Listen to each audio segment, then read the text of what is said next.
your administration going to take any action?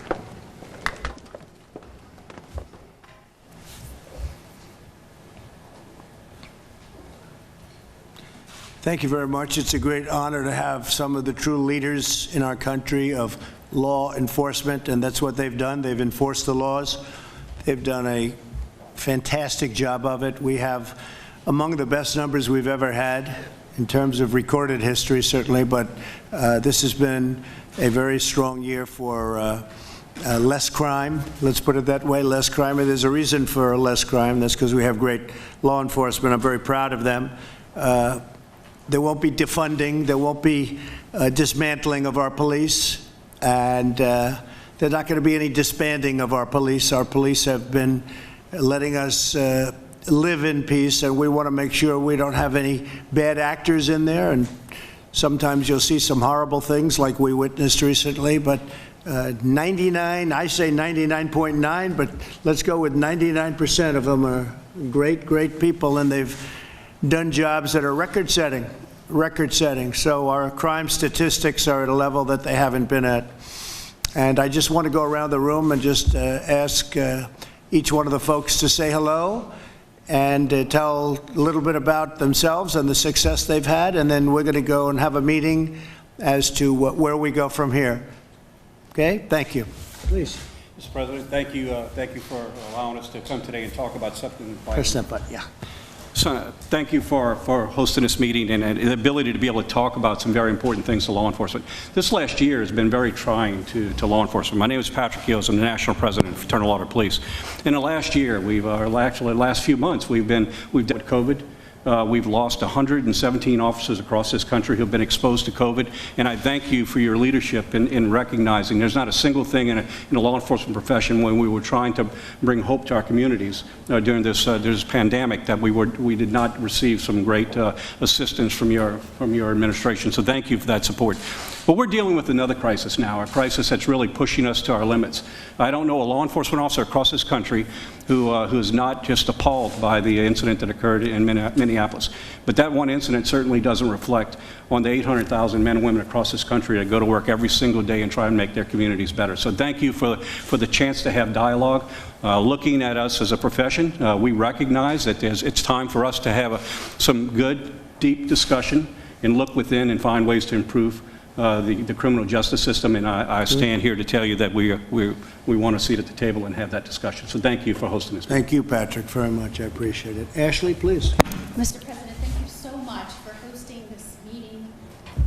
First and foremost, we have to ensure, before we can collaborate and make progress on areas in the criminal justice arena, we have to make sure we have space to do that and law and order controls, and we appreciate you focusing on what is important, that people have the ability to express their opinions and protest in a peaceful way, but we cannot have attacks on law enforcement, looting. This will dismantle what we have built for so long. In Florida, we are at a 48-year crime rate low. We have not been this low in crime in some time. And I believe it is people like you that have supported law enforcement. And I believe in any administration and any criminal justice system in any state, we can always make improvements. And I admire that you are willing to dig in and have these conversations and do that. I think that moving forward, the idea that we would ever dismantle our police administrations, coming from not only as the Attorney General of the great state of Florida, as a federal prosecutor, or as a judge for over a decade, but as the wife of a law enforcement officer, I see what these men and women do for our communities. They rush in to save us when other people rush out. They deliver babies. They charge in when someone's hyped up on fentanyl and just beat his wife and his kids and rescue them. I mean, we expect great things. We have to support them. We have to ensure that they're safe. And at the same time, we must remain committed to improving our system. And I admire that about you, President Trump, that you're willing to do that. And we stand ready to assist you. Well, thank you very much, Ashley. You're doing a great job in Florida. I get the word. You're doing a great job. Thank you. Thank you. Thank you.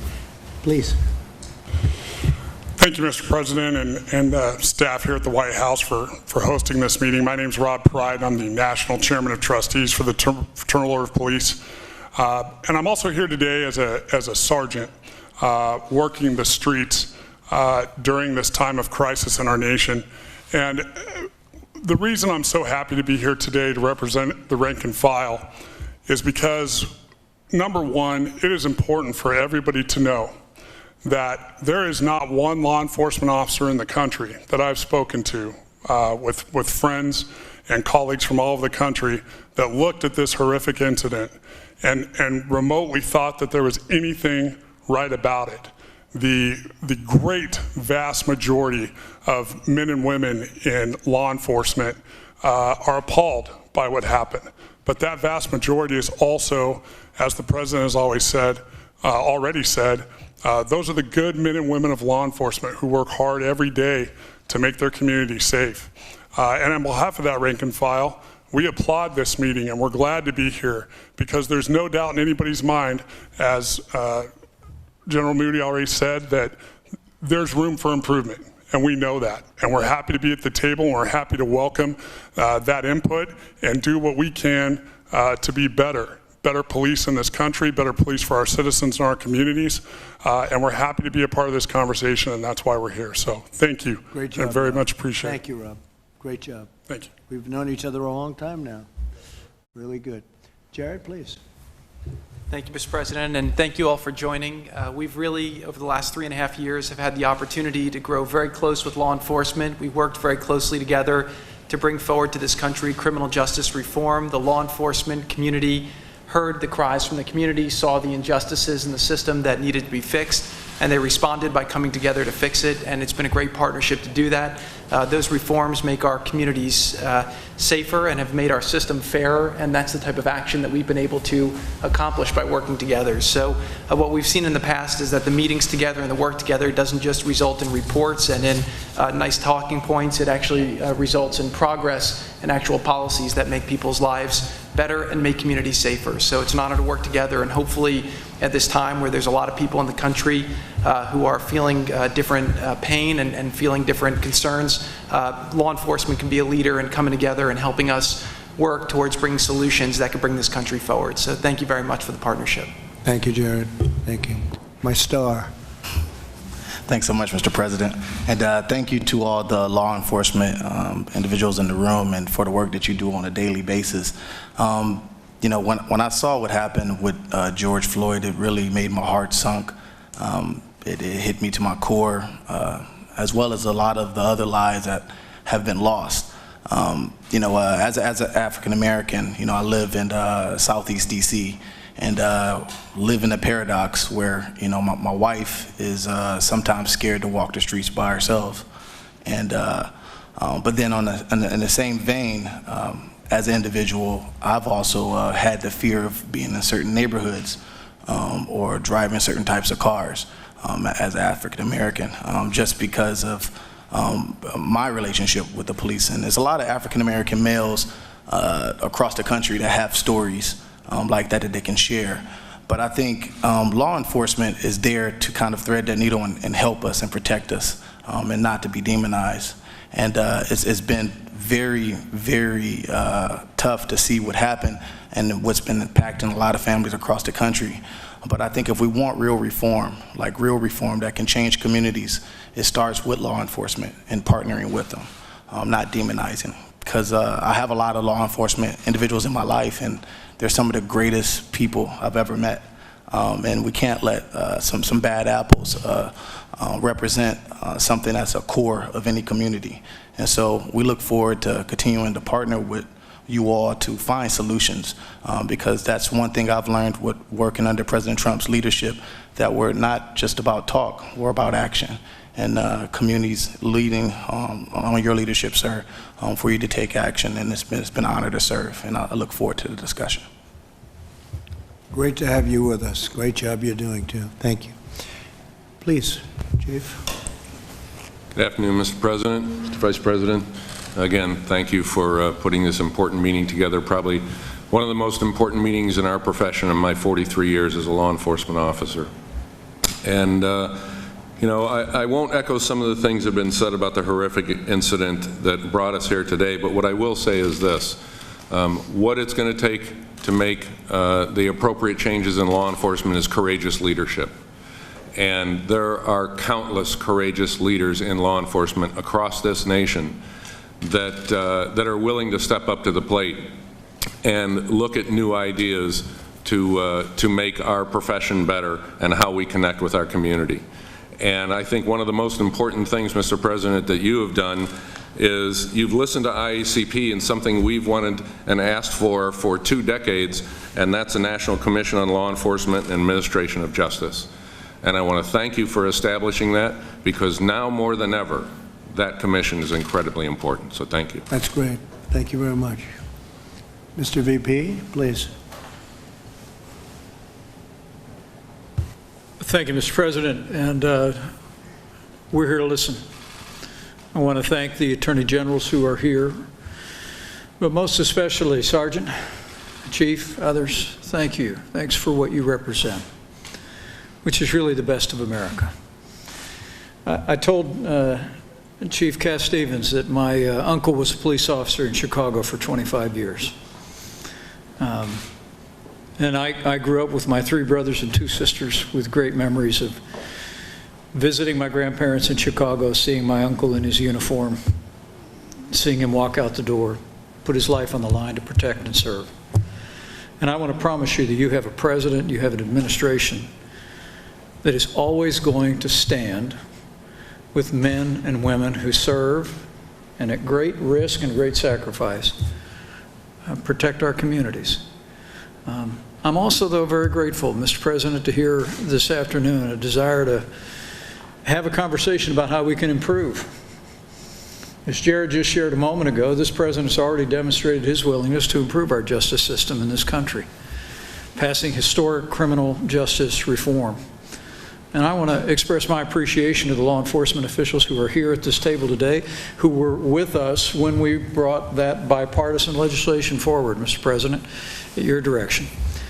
We're always about the business of making a more perfect union, and we're going to be about that now.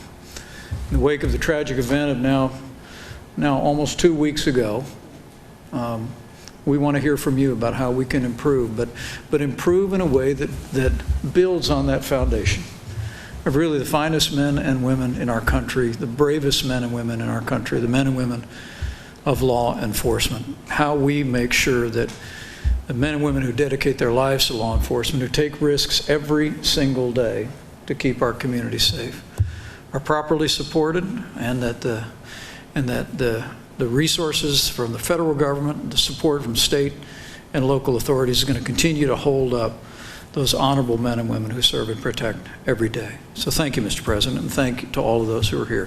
Thank you, Mike, very much. Mr. President, it's an honor to be here with you. Obviously, I've been part of your team for now more than 2 years, taking over the Domestic Policy Council just about a month ago, but running the Office of American Innovation before that. What I want to say very briefly is this. 3 months ago, on this side of the White House, we gathered almost 1,000 Black leaders from around this country as we were celebrating Black History Month. And in that celebration, you talked about having the lowest unemployment, the lowest poverty rate this country had ever seen. It was a remarkable feat that deserves such great celebration. But here we are 3 months later, and it is a different time for our country. But on Friday, we had another major announcement. 2.5+ million jobs created in a time of such darkness and destruction. And it reminded me that while we are in the midst of the great American comeback, while we are going to be renewing and rebuilding and restoring this country, that none of it is possible without our law enforcement, that none of it is possible without real safety and real security in this country. So really, for the great American comeback, with your leadership, Mr. President, as we cut poverty rates again and we slash unemployment again and we build a country where every man, woman, and child has a real shot at the American dream, it begins today. I believe it begins with the people in this room. It begins with a law enforcement that is supported, that is stood up, and that I know you and the Vice President, all of us stand beside as we move forward. So thank you so much. It's an honor to be here. Great job. Mr. President, thank you very much. I'm really pleased to work very closely with folks like Sheriff Childress, Attorney General Cameron, and Attorney General Moody, who took their time to come up here to be a part of this very important conversation. As somebody who has law enforcement in my family as well. It's a very important conversation. And again, everybody that I've talked to at the elected leader level, but also at the rank and file level, was just appalled by what happened in Minneapolis. But out of that comes a commitment, a redoubling to make improvement across the country at the state and local and federal level, and really pleased to have such strong partners in the Intergovernmental Affairs Office to work with to help make that progress under your leadership, sir. Thank you. Thank you very much. Mark? Thank you, Mr. President, for your leadership, and thank each one of you for being here today. When the cameras are not rolling and when there's no reporters around, there's unbelievable work that has been going on and will continue to go on to make sure that it's not just words, that it's action. Mr. President, you've been a president of action, and for such a time as this, action, again, will speak louder than words. And all of you that are gathered around this table today, we thank you for your action to be here and for the action that will come from this. So it's a pleasure to serve you. Thank you, Mark, very much. Thank you, Mr. President, Mr. Vice President, and the administration for allowing us to sit down with you once again today. We just want you to know that you are a friend. You have been very supportive of law enforcement. As a matter of fact, I've been 29 years with Livingston County Sheriff's Department. Tony Childress is my name, and I am the sheriff of Livingston County, which is the 4th largest county in the state of Illinois. We're 90 miles south of Chicago. I call it rural central Illinois, and we have an ideology that I feel and many others feel works very well. And that ideology is being a friend of the community, supporting the community with programs like shopping with the sheriff, like Halloween with the children, always being there as a listening ear for the community and working with the community. And Mr. President, we are happy to sit down with you and to try and do everything we can to make this nation better by keeping the community safe and by working with you and the nation and making a better place. Some of the things that we feel in Livingston County will be very important is mandatory de-escalation training for all officers, prohibition of all physical restraint maneuvers on or above the neck, and any physical acts that restrict the flow of blood or oxygen to the brain, requiring all officers to render medical aid to all people, and requiring officers to intervene when physical forces are being applied to either stop or attempt forces that are being inappropriately applied and is no longer required. So we look forward to working with you to hopefully get legislation involved in making these things true and making them law. And we just thank you again for allowing us to be here, and know that you have a friend in Illinois, and anything you need, just let us know. Thank you again. Thank you very much, Tony. You do a great job, too. Appreciate it. Thank you. Bill, please. Thank you, Mr. President, for convening this session. It's good to join with all my friends and colleagues from the law enforcement community, many of whom I've worked with over the years. I think law enforcement fully understands and has understood for some time the distrust that exists in the African American community toward the criminal justice system.